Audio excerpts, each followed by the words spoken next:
Και ναι, ήρθε η ώρα να αποβιβαστούμε και να εξερευνήσουμε τον Γκόζο.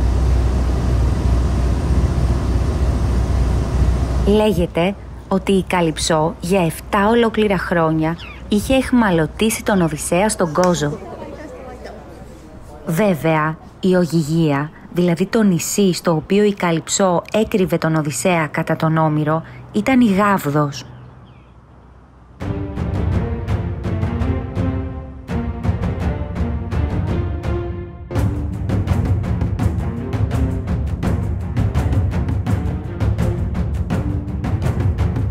Εκτιμάται πως τον Γκόζο κατοικήθηκε κατά την νεολιθική εποχή. Ακόμα και σήμερα οι ντόπιοι πηγαίνουν στον Γκόζο όταν θέλουν να ξεκουραστούν και να χαλαρώσουν. Οι κάτοικοι εδώ ασχολούνται με τη γεωργία, με την αλληλεία και με τον τουρισμό. Ξεκινήσαμε λοιπόν για την περιοχή όπου βρίσκεται ο πύργος Ντουέρχα. Χτίστηκε το 1652 από τους Οσπιτάλιους Ιππότες. Είναι ένα από τα 4 παράκτια παρατηρητήρια που έχουν μείνει ακόμα στον Γκόζο. Σκοπός τους ήταν η προστασία των γύρω περιοχών από τους εχθρούς και κυρίως από τους πειρατές.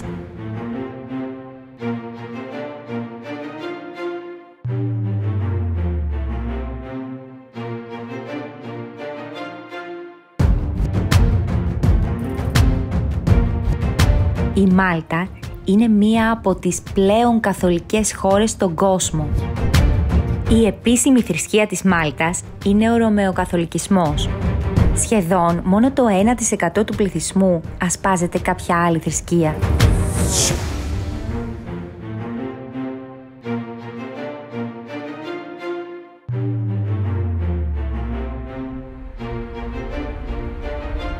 Πρωτεύουσα του Γκόζο είναι η Βικτόρια.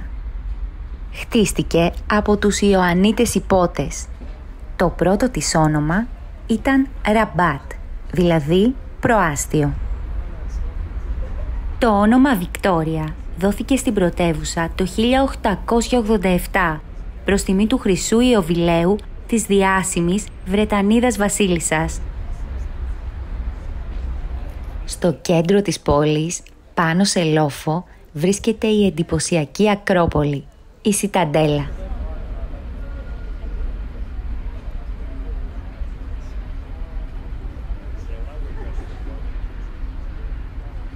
Η Σιταντέλα είναι η μικρή παλιά πόλη μέσα στην πόλη της Βικτόριας. Είναι καλοδιατηρημένη και πολύ ελκυστική.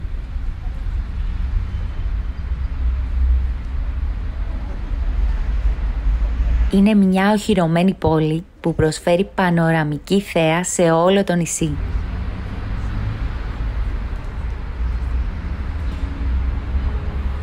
Όταν μπαίνεις εκεί, είναι σαν να βουτάς στο παρελθόν.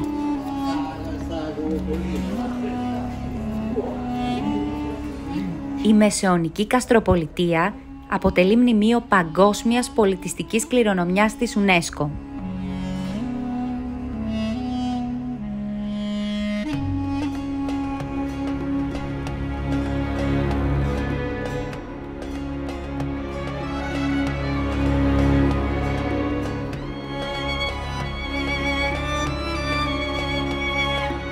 Η Ακρόπολη, που βρίσκεται στο ψηλότερο σημείο πάνω από τη Βικτόρια, διαθέτει εντυπωσιακές οχυρώσεις. Αξίζει να περπατήσεις στα γραφικά σοκάκια της.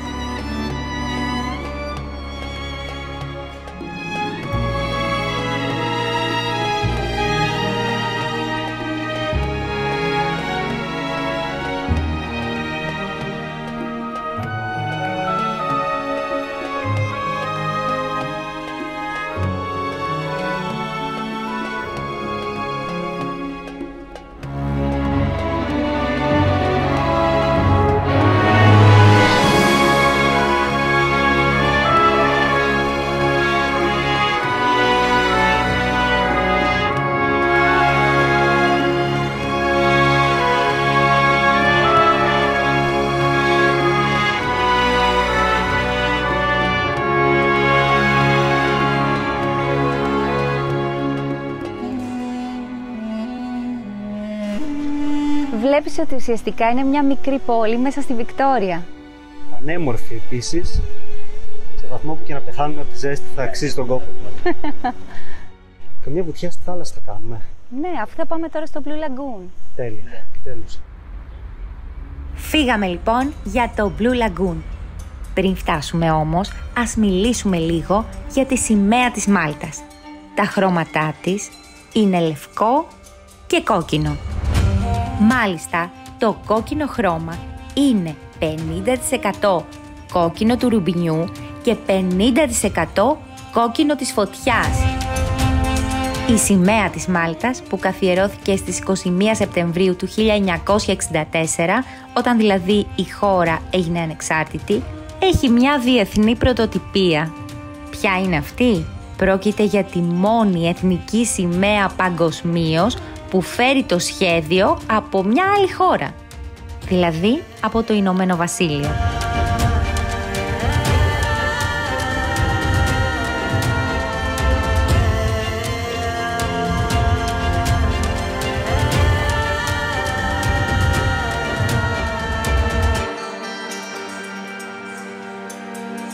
Πλησιάζουμε στο Blue Lagoon που βρίσκεται στο Κομίνο.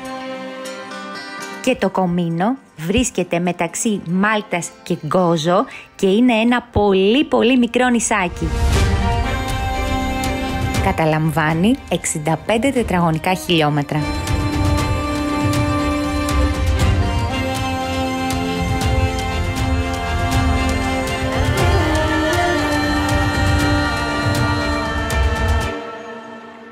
Το Blue Lagoon είναι μια παραλία με υπέροχα γαλαζοπράσινα νερά. Μοιάζει με μια τεράστια πισίνα που δεν μπορείς να της αντισταθείς, ειδικά όταν δεν μπορείς να βρεις πουθενά σκιά.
Το ελαφρύ αεράκι και η θαλασσινή άβρα ήταν ό,τι χρειαζόμασταν μετά από τόση ζέστη.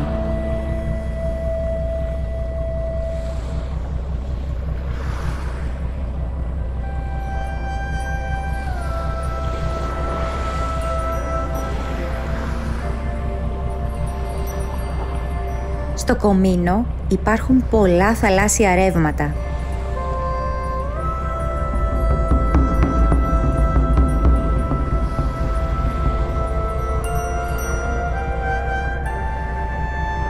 Στην επιστροφή θαυμάσαμε τους εντυπωσιακούς γεωλογικούς σχηματισμούς.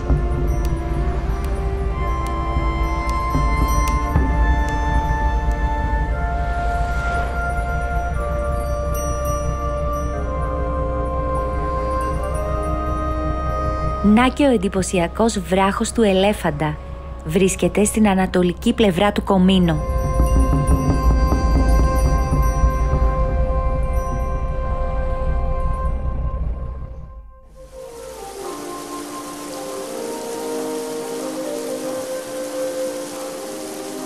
Το ξέρεις ότι σήμερα έχουμε να πάμε στο χωριό του Ποπάη, έτσι? Το περιμένω από όταν ήρθαμε στη Μάλτα. Το ξέρεις ότι ο Ποπάη είναι ο πρώτος και πιο αγαπημένος μου κόμικ ήρωας.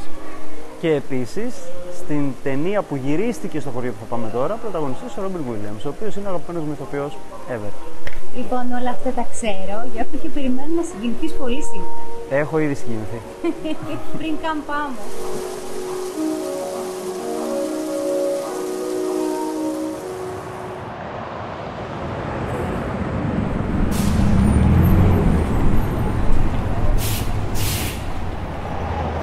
Ξεκινήσαμε λοιπόν για το χωριό του Ποπάη με υψηλές προσδοκίες και αρκετή ανυπομονησία. Θα είναι άραγε τόσο ωραίο όσο στις περιγραφές και τις φωτογραφίες?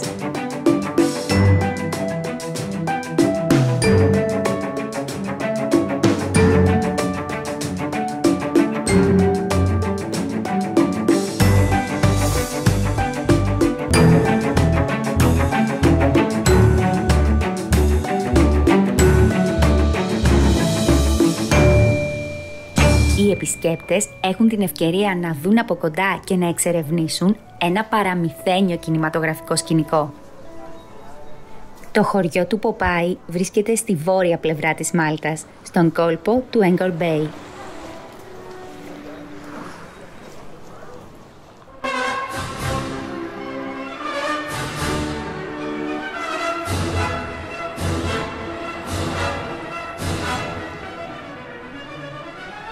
Η ταινία βγήκε στις κινηματογραφικές αίθουσες το καλοκαίρι του 1980. Οι Μαλτέζοι όχι μόνο δεν γκρέμισαν τα σκηνικά, αλλά δημιούργησαν ένα υπέροχο θεματικό πάρκο.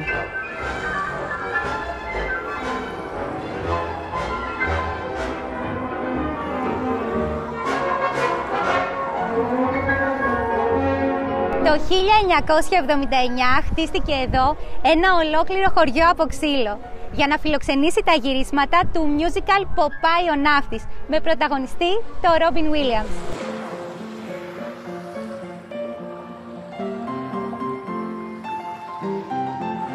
Πω, εντάξει, έχω όντως συγκινηθεί τώρα. Εν τω μεταξύ, βλέπω το χωριό και μου έρχονται σκηνές από την ταινία. Βάλε με λίγο στο κλίμα γιατί δεν την έχω δει. Ναι, αυτό θα πρέπει να το διορθώσουμε. Να, ας πούμε από εκεί έρχονταν ο Ποπάη με τη βάρκα του. Έκανε αυτή τη διαδρομή που βλέπεις και σταματούσε στο λιμανάκι που ήταν στημένο στην άκρη της παραλίας.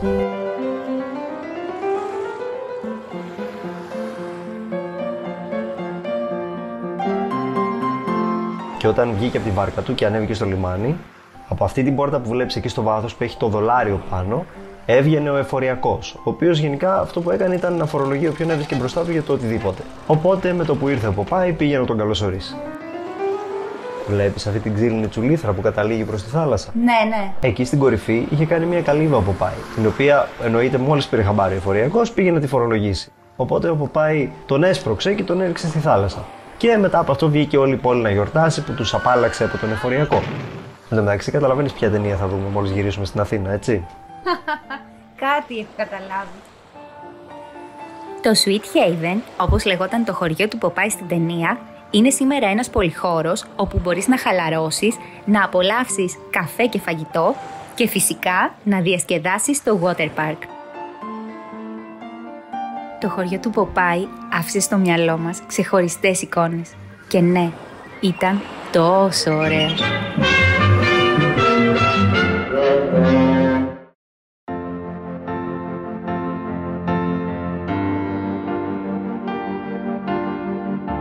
Στην επιστροφή κάναμε μια στάση για να γνωρίσουμε τη Μελίχα και τη μεγάλη και αμμώδη παραλία της για την οποία φημίζεται. Αποτελεί βέβαια εξαίρεση γιατί η Μάλτα δεν φημίζεται για τις αμμώδεις παραλίες. Αυτό βέβαια κάτι τύπου σαν εμάς δεν τους πτωεί καθόλου γιατί είμαστε και της Σάμου και των βράχων. Είναι σημαντικό να ανακαλύπτουμε την ομορφιά σε κάθε φυσικό τοπίο.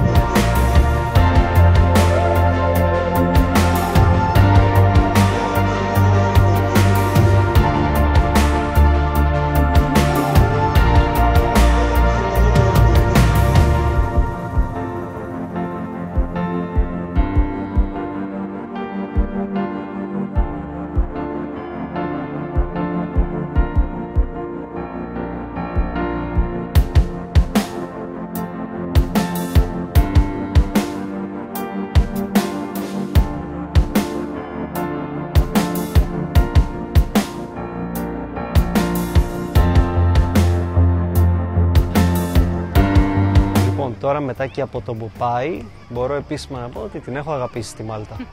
Εγώ την είχα αγαπήσει ήδη. Α, Μανώ. Ναι. Μήνυμα από CDF Travel. Α, και τι μας λέει?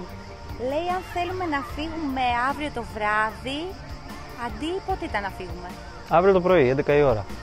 Τι λες? Έχει διαφορά στο κόστος? Όχι, δεν έχει. Εννοείται, άρα ναι. Να του στείλω? Εννοείται. Τέλεια. Φύγουμε αύριο βράδυ. Άλλη μία μέρα. Τέλειο.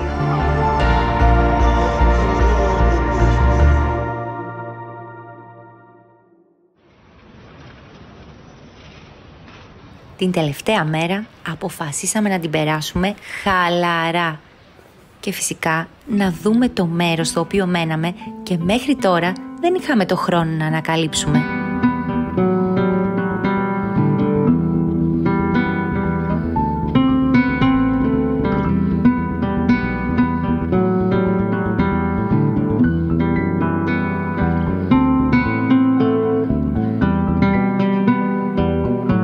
Τόσες μέρες δεν έχουμε δει καθόλου την περιοχή που μένουμε εδώ.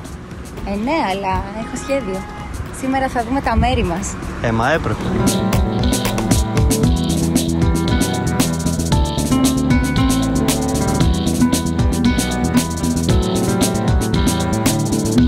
Κατά τη Ρωμαϊκή περίοδο, ο κόλπος του Αγίου Παύλου ήταν ένα σημαντικό λιμάνι. Αργότερα όμως, προς τα τέλη του Μεσαίωνα, η περιοχή εγκαταλείφθηκε γιατί δεν ήταν καθόλου ασφαλής λόγω συχνών επιδρομών.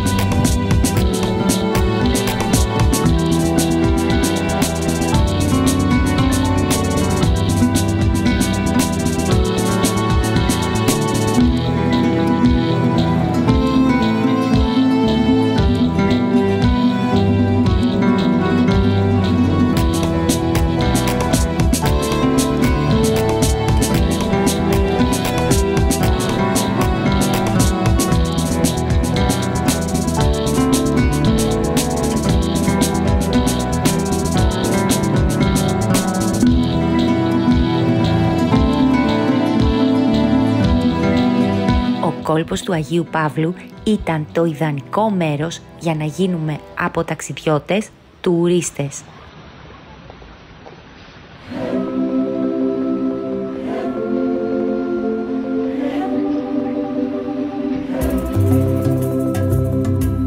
Η περιοχή είναι πολύ τουριστική, με ωραία ξενοδοχεία, εστιατόρια, καφέ.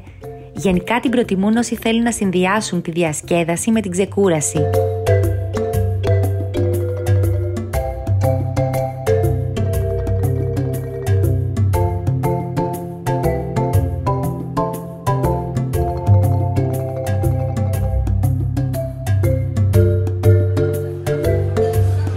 Αφού λοιπόν κάναμε μια μεγάλη βόλτα, είπαμε να φάμε, να πιούμε και να ξαναπιούμε, έτσι για να ξεχάσουμε ότι το ταξίδι μας τελειώνει.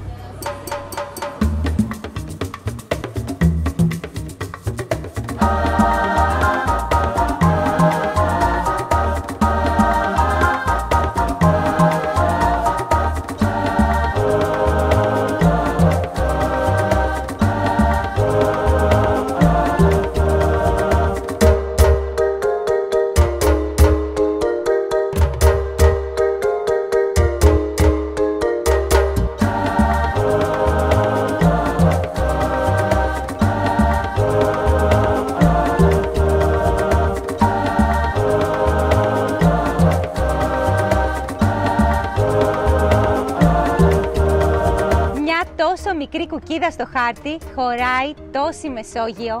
Αυτή είναι η Μάλτα και χαρήκαμε που τη γνωρίσαμε.